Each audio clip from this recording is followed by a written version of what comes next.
So it's a great pleasure to be here.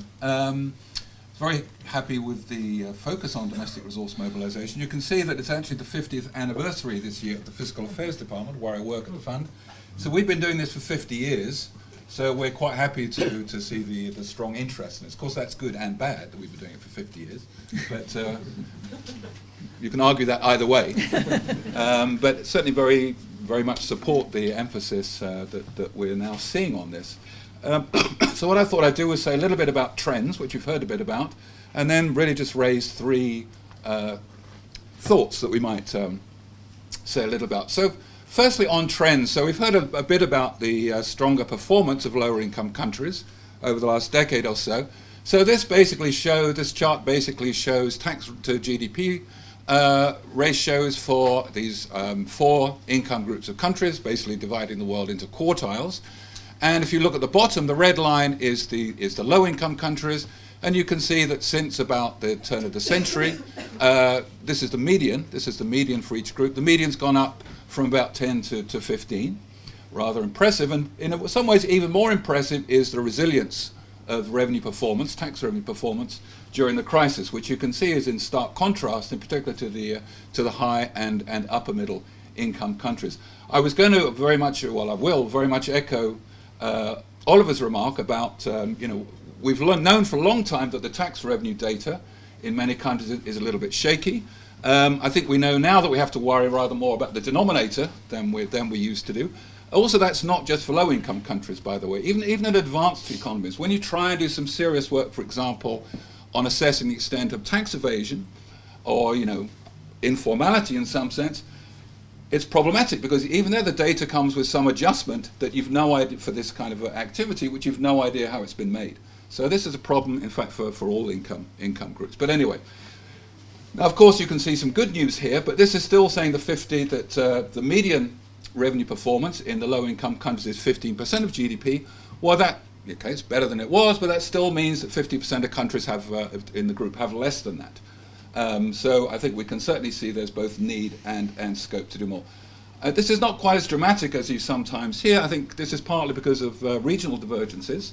So sub-Saharan Africa has actually done better than low-income Asia, for example. It's also important to look at not just the aggregate revenue, but the composition. And this gives a little bit of a sense of where the additional revenues come from. So again, in each of these charts, we have the four income groups. So if you look to the left of the slide for the low income, so starting the top left, you can see that VAT revenues have gone up. Corporate tax revenues, surprisingly, and I'll come back to this, have been rather robust. Certainly compared, for example, with the high income countries where they took a real hit after the crisis.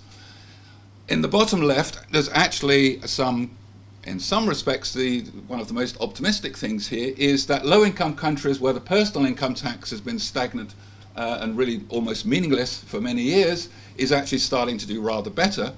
It's moving beyond simple withholding tax on large employers and the civil service. So that's actually a kind of a very encouraging sign. And then we have this continued decline in trade taxes. There were a couple of points maybe I slightly differed with Oliver. But I think one point we'd probably agree on is that composition effects matter. There are a number of countries that get a bad rap because nothing has really happened to the tax ratio for many years. There are some countries where the tax GDP ratio seems to be basically a constant of nature. But there are often quite big compositional changes in that. Quite often there has been a shift from trade taxes to VAT, which I think we'd at least start by thinking, well, that may actually be rather a good thing. It's not something to be sniffed at. I could talk more about the trade tax issue, which is a bit of a puzzle.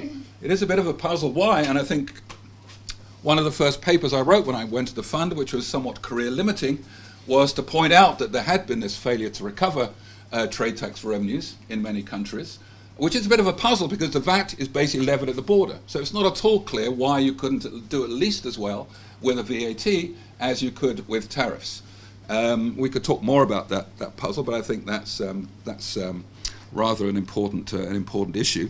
I should say my take on the VAT evidence is also a little bit different. I think the work that again I did smoke a few years ago, which I think certainly concluded that the case for the VAT having increased revenue was weaker in sub-Saharan Africa than elsewhere, but if my money would have been on the positive side, if anything.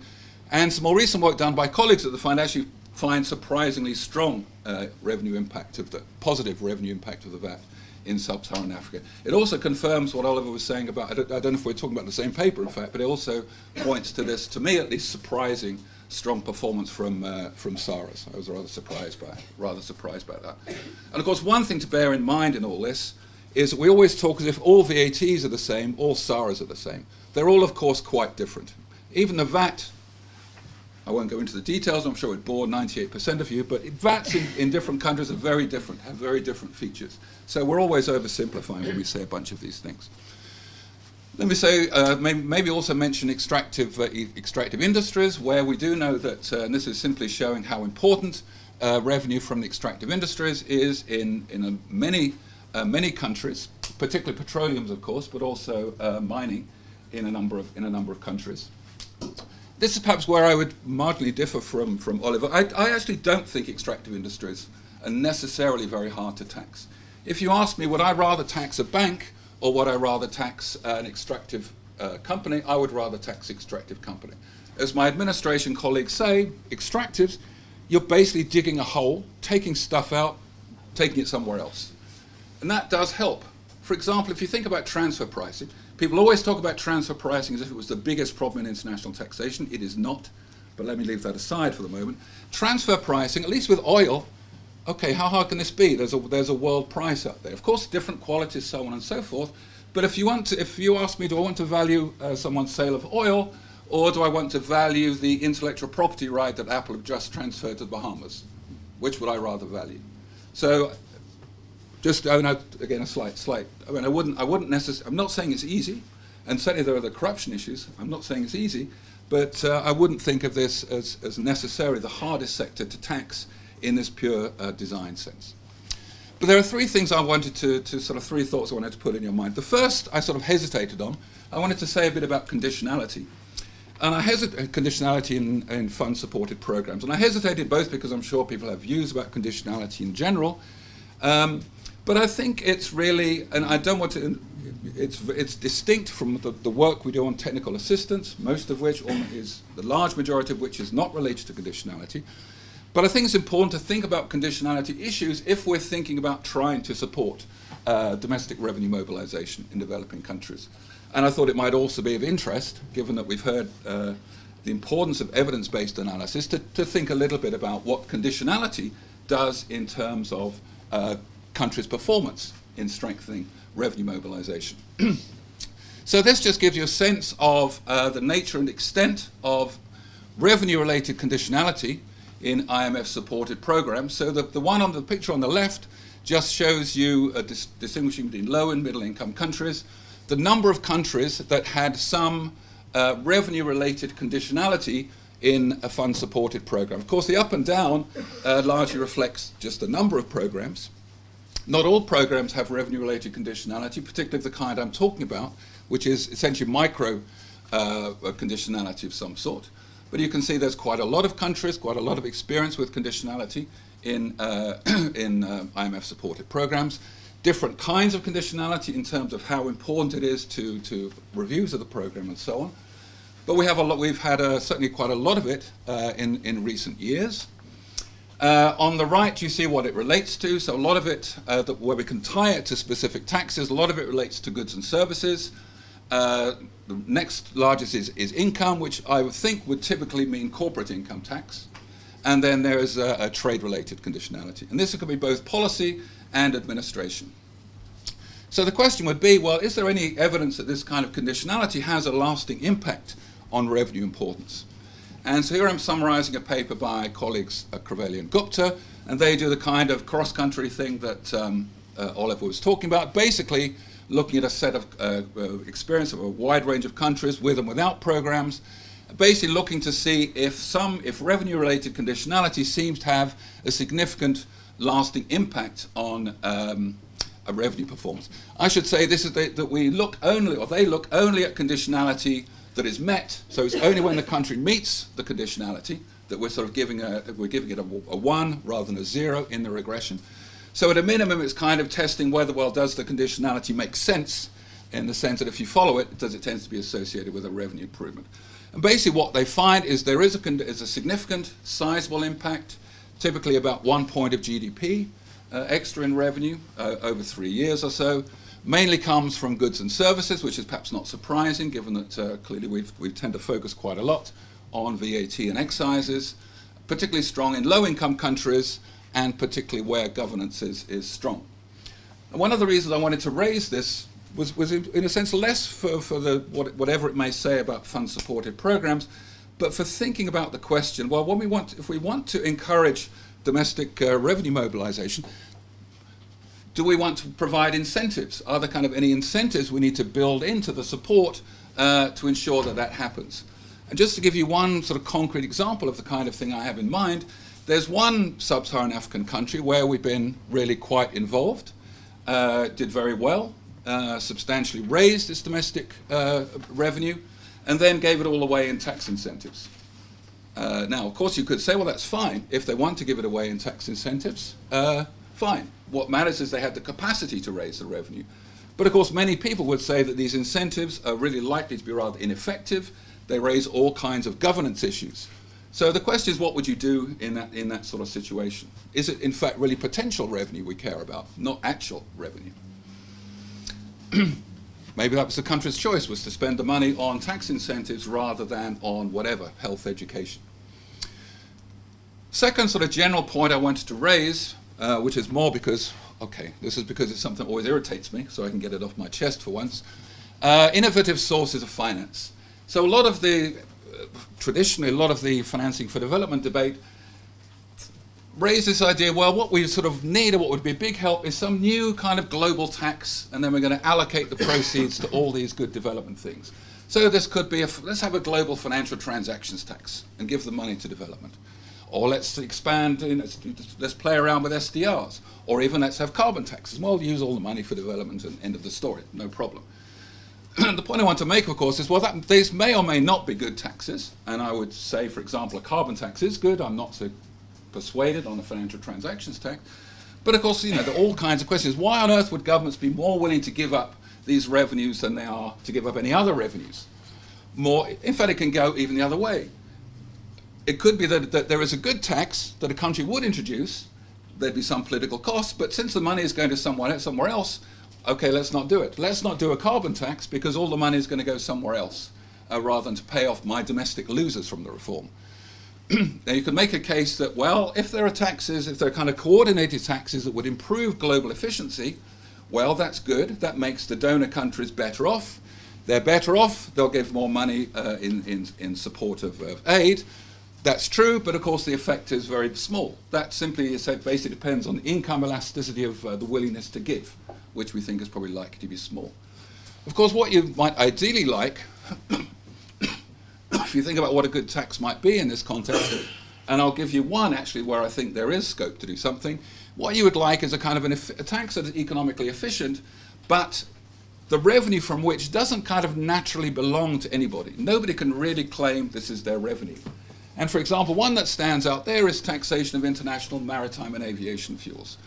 These are basically not only are they not in any kind of climate agreement, they're explicitly carved out of Kyoto. They don't even bear normal excise taxes on fuels, gain all other kinds of tax advantages in relation to the VAT, for example, in aviation. And that's partly because it's not clear whose money this is. Stuff is traveling between countries, whose money is this? So there's a case in which perhaps you could say, well, okay, let's argue that it's efficient tax, money doesn't belong to anyone, so let's maybe put that to financing some kind of global public good. But that's really very much the exception. So I think my point here is really to echo, I think we heard, I think the word diversion came up earlier today. My sense is, again, the risk in all this is it becomes just, again, a diversion from the real issues. Even if you think about all the energy that went into making the case for financial transactions taxes, where that's going to end up, and how much more productive that energy could have been if it had been put into something that was more persuasive to a larger group, it's, I think, rather tragic. Final thing I want to say is really, again, picking up some remarks that we heard some more about this morning, on things that the more advanced economies can do, really just to protect tax bases in developing countries. And this is getting me little bit closer to this kind of illicit flows kind of idea. Illicit flows is a term, having just said it, I will never use again because I just don't know what it means. What illicit tax avoidance is, I have no idea what that means. So let's at least be clear about what kind of thing we're talking about. And I think one point that I think we can make, well, let me make a related point to that, which is again just putting numbers on these things. I think it's becoming recognized, people put big numbers on these things, that typically people who look at them closely end up not persuaded. Let me put it bluntly. I wasn't very blunt. I would put it more bluntly. And it undermines the credibility of these arguments. You know, how many numbers have appeared in good peer-reviewed journals? I only know one, which was about, I think, number of $4.5 trillion of unrecorded assets in the world. That's a stock. That's not a flow. That's about a third of the GDP of the US, for example. It gives you a potential size of the scale. Of course, that's the stock. It's not a flow. It's also not the tax. It's, if anything, it's the tax base. But again, I think, I'm getting things off my chest today. Sorry, but I think again, just coming out with these big numbers that when people look at them, they can't replicate in any meaningful sense, undermines a lot of the rhetoric, you know, the arguments in this area, and makes it harder to make more modest cases for things that really are quite important, which brings me, I guess, to what I wanted to say. One of the things you find in developing countries, we talk about the composition being important, is if you look at the reliance on corporation tax, that is the proportion of revenue that countries get from the corporation tax. The line at so basically what we have, though I haven't indicated it here, but the line at the top is the low-income countries. Low-income countries typically get a larger share of their revenue from the corporate tax than high-income countries. Here I should say we're leaving out resource-rich countries because that's a sort of slightly different story. Why is this important? It's important because when we think about things like tax avoidance, illicit or not, it suggests that lower income countries are going to be particularly vulnerable to erosion of the corporate tax. You know, you could argue that, you know, the US corporate tax is a much lower share of total revenue. If the corporation tax in the US went away, they could just have a proper VAT and recover the revenue. It's not at all clear what you would do instead in lower income countries. And that sort of leads me to stress, I think, the importance of this project some of you will know about, the G20 OECD BEPS project, Base Erosion and Profit Shifting, which is seeking to address a number of the tax avoidance devices that multinationals use. A couple of things I think I'd want to say there. One is apart from emphasizing the importance of this G20 OECD-led project to the developing countries in general, some items are particularly important for them. We heard a little bit about treaty abuse this morning. I should say that number that was what the gentleman from Eurodad gave from the Netherlands, that's not an IMF number. That's, I can't remember who it is, but it's a think tank in the Netherlands that did that. And in fact, the Netherlands has indicated it's willing to renegotiate the relevant clauses of its tax treaties with low-income countries. There are issues to do with simplifying some of the arrangements, arm's-length pricing. There are also, oops, I did it. I did press it at the bottom. Sorry. The second bullet, there are some other issues important for developing countries that aren't covered explicitly covered in the BEPS project. And I wanted to mention one. In a way, going back to the importance of corporate tax issues for low-income countries, there are certainly cases we've come across where a single deal, the revenue at stake is about 10% or more, not of corporate tax revenue, but of total revenue. 10% of total revenue in a single deal. And these are typically what's called an indirect transfer of interest. So just for your interest, how this arises is basically I discover oil in a low-income country. You might think that I've now got a huge capital gain that country is going to tax, but in fact what I do is I basically arrange things so that the asset that's gone up in value is held through a chain of companies, and I don't essentially sell anything in the country where the stuff is, where the resource is. I sell shares in the ownership of that stuff in a tax haven, in a low-income country, and no tax is paid. This is big money. This is not easy to address. Which brings me to my final point, which again is really just to keep things in context. Fixing these international tax avoidance problems will be a big help, but it won't solve all the problems. There isn't a magic pot of money out there on illicit or other flows that can solve all these problems. And in fact, even we heard mention this morning of tax competition issues. The current project would not address tax competition issues. It doesn't do anything to address some of the most fundamental tax competition issues, which I could say more about. But I think the point I want to make is that one of the sort of ways important in which both advanced countries can protect their own revenue while at the same time protecting revenue in developing countries, which would seem a win-win. Sorry, I had to use the cliche at some point. There may be cases in which that's actually true, and those are the sort of things that it seems to me we should look to pretty early on in this kind of agenda. So with that, thank you very much. Thank you very much indeed. Okay, swiftly moving on. Hiren, the floor's yours.